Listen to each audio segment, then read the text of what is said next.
Si hay una consecuencia de la pandemia de coronavirus que desestabiliza y desordena a la familia dominicana, es el hecho de que los niños no pueden ir a la escuela. Y hay muchas expectativas de qué va a pasar con esto. Los niños tienen que estar aprendiendo, pero no pueden ir a un aula, porque obviamente que sería un caldo de cultivo para el contagio. Entonces, ese es un rompecabezas, un dolor de cabeza, más bien. Y hay muchas interrogantes. La gente se pregunta qué va a pasar. Clases presenciales y riesgo de contagio. Clases virtuales, con qué, digamos, infraestructura para los estudiantes pobres. Y por eso hemos invitado hoy a la presidenta de la ADP, la profesora Xiomara Guante. Muy buenos días, profesora. Muy buenos días, don Uchi. Buenos días, Amelia. Buenos días. La primera pregunta es esa, profesora. La situación del próximo año escolar. ¿Cómo ve la ADP esta situación? Bueno, realmente hay que reconocer que es una situación muy difícil en la que estamos, fruto de la pandemia. Sin embargo, tenemos que prepararnos y, como bien usted decía en su introducción, ver primero qué es lo que más conviene al estudiantado, al profesorado, a toda la comunidad educativa que hace vida diariamente en un centro.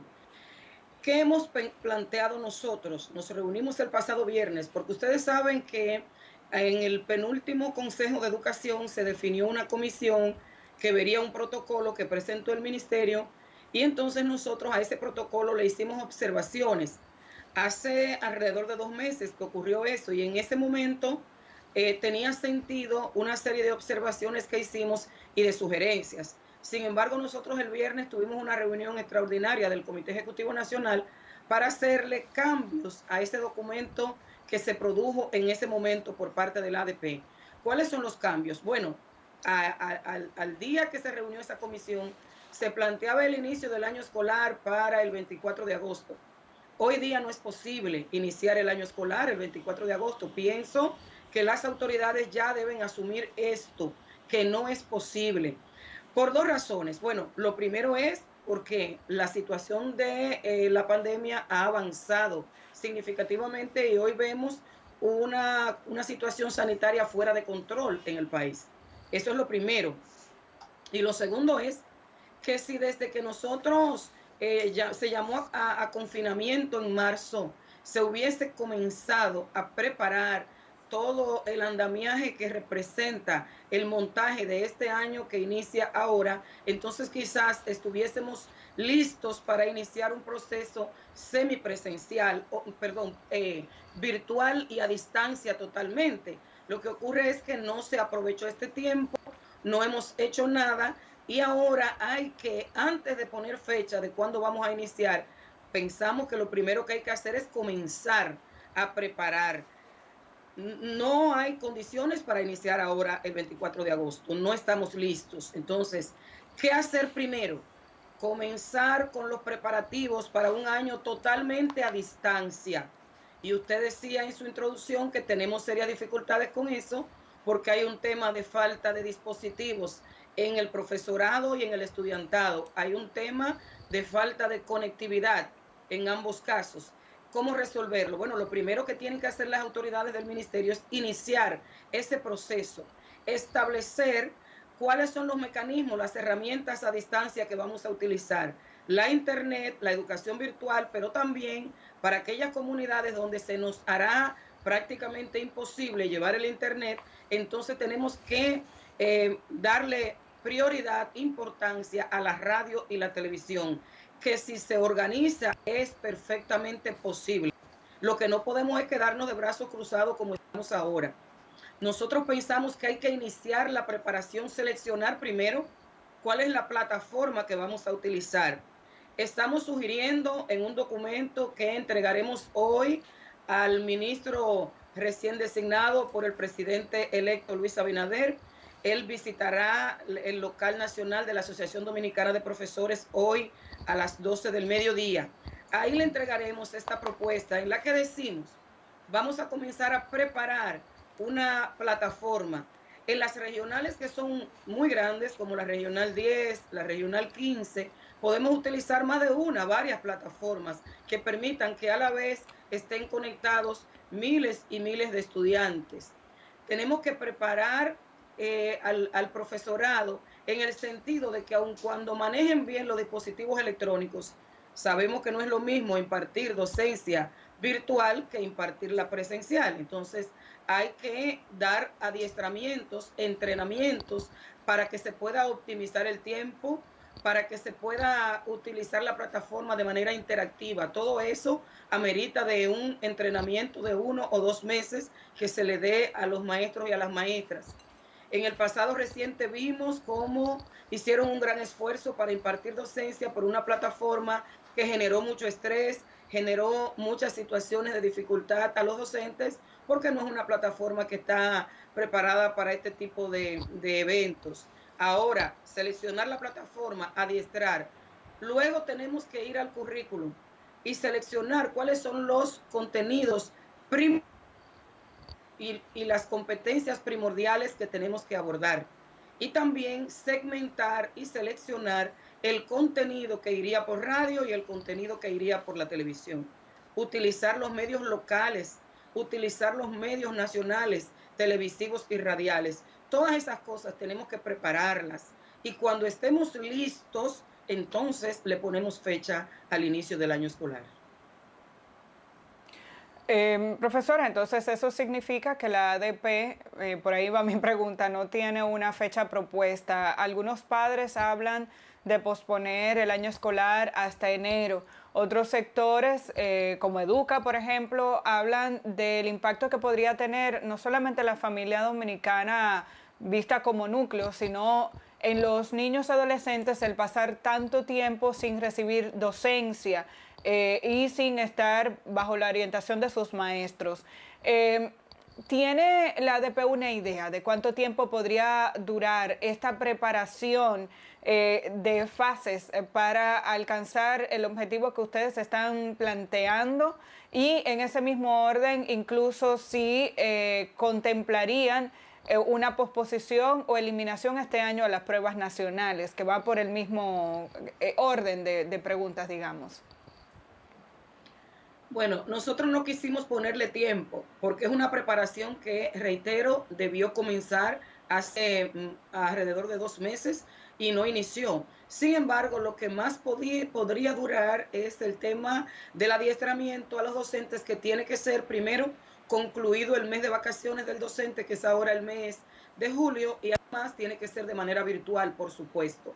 Lo que nosotros sí llamamos la atención de que no podemos hablar de presencialidad, en tanto la situación y lo primordial es preservar la salud y preservar la vida de los estudiantes y de los docentes y de todo el personal que interviene en el proceso. Entonces, por eso nosotros no hemos querido ponerle fecha, porque va a depender de la celeridad con que las autoridades inicien y le den las prioridades a las fases, a los procesos que hay que agotar para que podamos estar listos.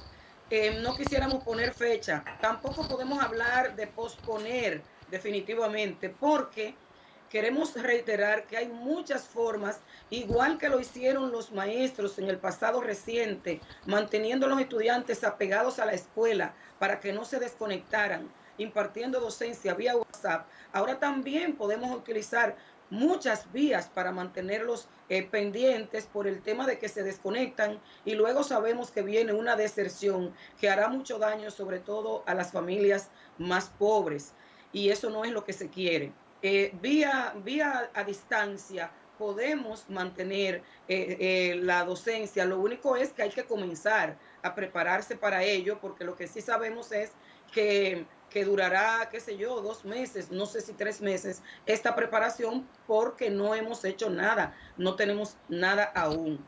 Con relación a las pruebas nacionales, nosotros lo hemos planteado mucho desde que se decidió impartirlas como quiera, o sea, ¿qué sentido tiene impartir unas pruebas nacionales donde los estudiantes que serán objetos de ella ya saben que no se les tomará en cuenta para su promoción porque se decidió al finalizar el año que recién finalizó que fueran promovidos todos y todos los estudiantes, todas y todas, a menos que no fuera una situación dramática del estudiante? Entonces, si fue promovido, ¿qué nos garantiza que esos estudiantes, que además el Ministerio de Educación hizo un acuerdo con el Ministerio de Educación Superior y van a estar matriculados en las universidades?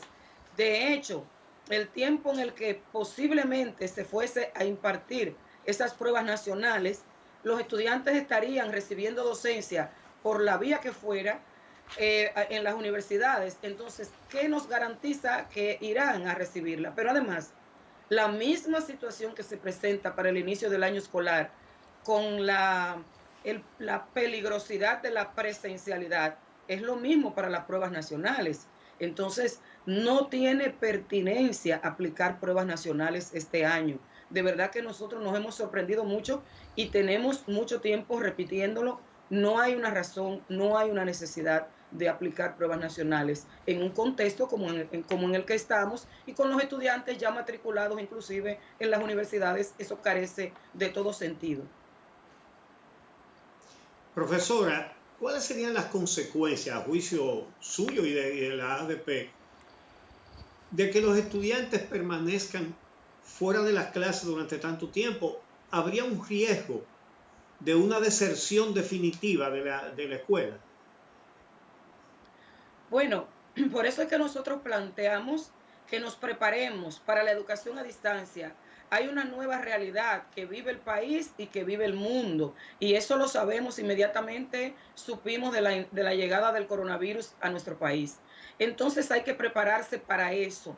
De que los estudiantes comiencen a desertar, eso va a depender mucho de la actitud de las autoridades del Ministerio de Educación, que yo repito que hace tiempo que debieron haber comenzado a tomar medidas y que el magisterio les dio ejemplo de cómo hacerlo, porque impartieron docencia vía virtual para mantener a los estudiantes cerca y nadie desertó. Entonces lo que pensamos es que todo va a depender del giro que se le dé ahora, de que logremos.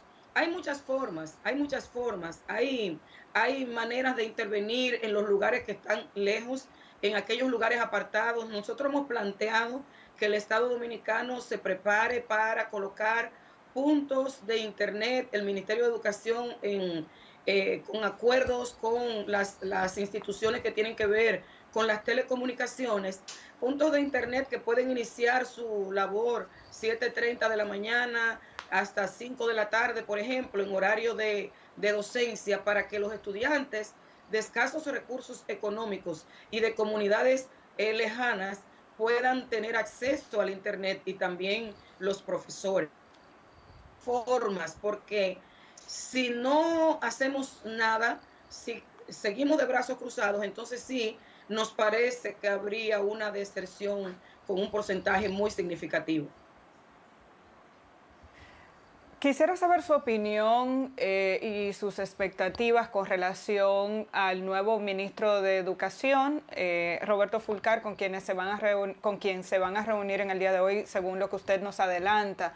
Es maestro y por primera vez me parece que sabemos quién va a ocupar una posición como esta antes de que el gobierno entre. Regularmente los nombramientos se producen cuando la nueva administración entra a gobernar. No ha ocurrido así en esta ocasión por todas las particularidades y por tanto la Asociación Dominicana de Profesores ya tiene la certeza de quién ocupará ese cargo.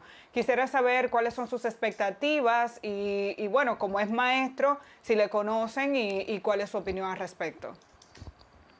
Sí, bueno, que se anunciara con tanto tiempo la persona que va a un ministerio, en el caso nuestro, del Ministerio de Educación, por lo menos yo no lo recuerdo, no lo había visto, y saludamos. Eso es importante porque fíjense cómo esto ha permitido que el ministro recién designado pueda salir a recoger impresión y pareceres de las distintas organizaciones para ir armando lo que tiene que ver con el próximo año, que es un tema que preocupa a toda la sociedad. Para nosotros genera grandes expectativas que el nuevo ministro designado, porque el profesor Roberto Fulcar es un maestro, ha sido maestro de aula, ha estado todo el tiempo apegado a la docencia, porque además es maestro de educación superior los últimos años de su vida, pero además el profesor Roberto Fulcar fue dirigente muchos años de la Asociación Dominicana de Profesores, concluyó sus días en la ADP como vicepresidente nacional, y entonces eso lo hace conocedor no solo del sistema educativo, sino que también lo hace conocedor del magisterio, de sus luchas, de sus necesidades, y nos genera grandes expectativas. Una de las demandas que había tenido el magisterio durante los últimos años es que desde el ministerio se había estado designando para el Ministerio de Educación personas no ligadas a educación, y eso en una cartera tan difícil, tan grande, tan amplia, que genera tantas dificultades por la misma naturaleza de lo que encierra. Poner una persona que no domine de entrada lo que ocurre en el sistema es un riesgo, y lo hemos visto con algunos de los que han encabezado el ministerio que no son del área educativa. De manera que yo pienso que el magisterio lo ha visto con beneplácito, y nosotros también, de que, bueno, se cumpla con las leyes, con las normativas, que es en definitiva lo que hay que hacer. Todo está escrito y todo está ahí. Nosotros tenemos un acuerdo firmado desde el día 30 de enero con el ministro todavía que permanece en el Ministerio de Educación, el señor Antonio Peña Mirabal, y hay cosas ahí que hay que retomarlas. No se ha cumplido prácticamente con nada de lo que está ahí, algunas cosas porque hubo demoras, y otras porque después vino el tema de la pandemia y naturalmente se retrasó todo. Entonces nosotros vamos a poner toda esta agenda sobre la mesa, y tenemos expectativas de que, al ser conocedor del sistema, sindicato, del magisterio, bueno, no hay una razón para que no marchemos de la mano. Bueno, la verdad es que el nuevo gobierno va a tener un reto muy grande, porque si bien ustedes plantean usar la radio y la televisión y todo eso, tiene que haber una forma de contacto de los estudiantes con los profesores escrita, y eso implica dispositivos electrónicos y servicios de internet. Entonces, o el gobierno hace una inversión, que si es para estos fines, ninguna inversión es grande, porque es una necesidad capacitar a la juventud. Una inversión en dispositivos para hacérselo llegar gratuitamente, tabletas o algo así, al estudiantado, pero entonces un servicio de internet gratuito también.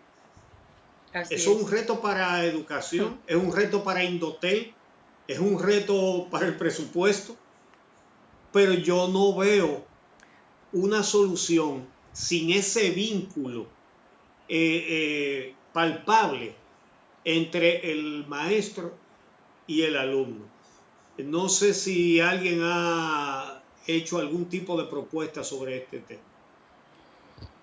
Bueno, nosotros hemos pensado en eso. Lo que ocurre es que es una situación de emergencia, y aquí lo más importante es, además de preservar la salud de toda la comunidad educativa que hay vida en un centro, también es de mantener al estudiantado cerca de la escuela, y nosotros albergamos la esperanza de que no sea por mucho tiempo. Sabemos que es un gran desafío que tienen las nuevas autoridades. También nosotros, también el profesorado tiene un gran desafío, y tienen angustias los maestros y las maestras, y tienen grandes preocupaciones. Es una gran inversión de recursos, que dicho sea de paso, se hará una gran inversión de recursos ahora, porque el programa República Digital que tenemos hasta este momento ha fracasado, porque no logró entregar el número de computadoras que debió haber entregado al número de estudiantes que debió haber intervenido hasta este año 2020. pero lo que hay es que poner a funcionar los programas, que no solo están para que sea campaña publicitaria, hay que cumplir. Fíjense cómo viene la realidad del coronavirus y nos da en la cara para que veamos lo importante que es que cada estudiante y que cada docente, ciertamente, como lo dice ese programa, tuviese un dispositivo electrónico. Entonces, son desafíos que lamentablemente tenemos que afrontar y que quiero decir que hay que poner de mucho interés y de mucho esfuerzo. No se le puede dejar solo a un sector, no se le puede dejar ni solo al maestro, ni solo a las autoridades, ni solo a los padres. Tenemos que hacer una gran alianza, todos los interesados, toda la comunidad educativa, padres, madres, estudiantes, profesores, autoridades, para que todo esto pueda funcionar. Pero es posible, con dedicación, con esfuerzo, se puede, y quiero reiterar que ya el magisterio se puede, haciéndolo por una vía que no era la vía más idónea. Sin embargo, se logró ese esfuerzo tuvo sus resultados ahora recientemente. Entonces nosotros, si tenemos la organización, si hay directrices desde el Ministerio de Educación, lo vamos a lograr salir de esta situación tan difícil, pero hay que hacerlo y hay que poner mucho empeño, mucho esmero, porque de lo contrario van a salir afectados los más necesitados, que son los que van a la escuela pública. De manera que sabemos que es un gran desafío, pero hay que afrontar. Profesora, tradicionalmente cuando hablamos con la Asociación Dominicana de Profesores y cuando hablamos de las decisiones del ministerio, estamos pensando en las escuelas públicas. Es como que nuestra capacidad de análisis se enfoca sobre todo en los más necesitados, que son nuestros estudiantes en las escuelas públicas. Y esta pandemia, el coronavirus, también nos ha revelado que a nivel educativo hay grandes niveles de desigualdad, valga la redundancia, en nuestro país. Algunas escuelas públicas, algunas escuelas privadas sí ya tenían una plataforma digital que se puso a prueba como consecuencia del coronavirus. Unos centros educativos estaban más avanzados que otros y pudieron desarrollar mejor todo su plan de clases porque estaban preparados precisamente porque se estaban adaptando a los nuevos tiempos. Al hablar de esta posposición del inicio del año escolar, estamos contemplando que la situación sea igual para todo el sistema educativo. ¿Qué pasaría con aquellos centros que quizás podrían decir, nosotros sí estamos listos? ¿Se mantendría esa desigualdad y pudiéramos hablar de que algunos centros entran delante y otros se quedan rezagados? ¿Es eso posible? Dentro de la discusión, ¿en qué situación se podría quedar? Bueno, nosotros decimos siempre que el sistema educativo es único y el problema que estamos viviendo es un problema país, de manera que no podemos abordarlo segmentando los niveles poblacionales. Tiene que haber de alguna manera una intervención. Siempre hemos dicho que el Ministerio de Educación es rector del sistema educativo en su conjunto. No es solamente rector del sistema educativo público, tiene que trazar normativas, tiene que trazar líneas que abarque a todo el sistema. Claro está, la educación pública, la educación privada tiene un manejo diferente, en tanto es privada, tienen una forma de financiamiento diferente, pero como bien tú lo expresas, Amelia, hay colegios, no todos los colegios tienen la misma condición económica. Hay colegios que cobran la matrícula por adelantado, cobran buen dinero de matrícula y entonces pueden preparar plataformas, pueden preparar todo lo que se necesita para el montaje del año escolar. Sin embargo, hay otros que están ubicados en lugares muy pobres, igual que las escuelas públicas, y que acogen, albergan a niños y niñas, a estudiantes de escasos recursos económicos. Entonces, me parece que tiene que mediar un acuerdo entre las autoridades y esos colegios para que esos estudiantes que van a esos colegios no se vean afectados. Entonces, eso tiene que también mediar un gran acuerdo para que no profundicemos brechas de desigualdad que persisten hoy día en nuestro país. Esto es un momento que requiere de mucho desprendimiento y de que veamos todas las cosas porque, reitero, no podemos venir a profundizar una brecha que dicho sea de paso ya existe. Entonces, eso amerita que se vea el sistema y se vea actores en su conjunto, sin segmentarlo. Las medidas que se van a tomar son medidas que va a abarcar y tiene que abarcar necesariamente al sector público igual que al sector privado, nos parece a nosotros. Bueno, pues muchísimas gracias, profesora Xiomara Guante, presidenta de la ADP. Sí, adelante. Yo tengo una pregunta breve que me surge, sé que ya estamos cortos de tiempo, pero la profesora Xiomara Guante, cuando le pregunté por el nuevo ministro de Educación, quien entrará a partir del 16 de agosto, mencionó las consecuencias que ha habido en el ministerio del nombramiento de personas que tal vez no están vinculadas al sector y consecuencias que ha habido en el sistema. Me surge la inquietud vinculada a esta administración. Cuando el ministro Antonio Peña Mirabal llegó al ministerio, denunció el nombramiento de personas que probablemente no estaban ejerciendo ningún trabajo dentro del ministerio y hacía una denuncia vinculada a una persona de su misma organización política, que era el ministro que sustituía, Andrés Navarro. Dijo, tengo expedientes aquí de personas que no sé lo que hacen. Habló incluso de más de 1000 nombramientos recientes que encontró sobre su escritorio. Y quiero saber si la ADP le dio seguimiento a esta denuncia que hizo el propio ministro y si esto ha tenido alguna consecuencia, si se pudo identificar la justificación de esos nombramientos y si al final de cuentas se pudo determinar si eran botellas o no, porque evidentemente a eso se refería, por lo menos era lo que dejaba ver o percibir el ministro Peña Mirabal cuando entró a esta administración del ministerio. Bueno, sí, yo lo recuerdo muy bien. El ministro en principio hizo toda esa denuncia, luego no volvió a hablar del tema.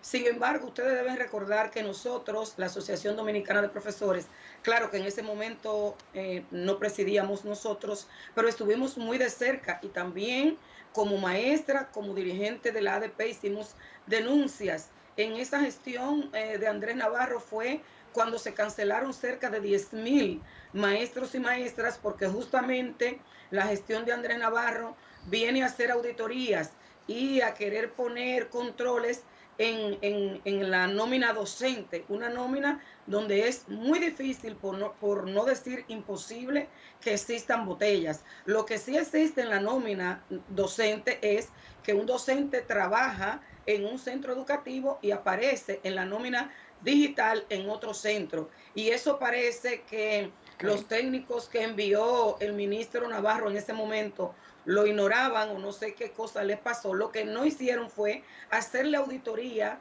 a la nómina administrativa, que la ADP sugirió mucho, que donde había muchas situaciones, porque nos llegaban las denuncias, porque veíamos en una escuela que podía haber personas de limpieza, la misma cantidad de personas para la limpieza que para impartir docencia, cosa que no es posible. Entonces, todo eso nosotros en su momento lo denunciamos y lo seguimos denunciando. Lo que ocurre es que luego no sabemos qué pasó, que el ministro Peña Mirabal no volvió a hablar de ese tema, se cayó con el tema. Pero la verdad que sí había mucho abultamiento en la nómina administrativa del Ministerio de Educación en la gestión Andrés Navarro. La ADP lo denunció. Cuando él canceló los maestros, nosotros sacamos todo lo que pudimos recopilar de lo que era la nómina administrativa, a la que él no intervino y nunca auditó. Esa es la verdad.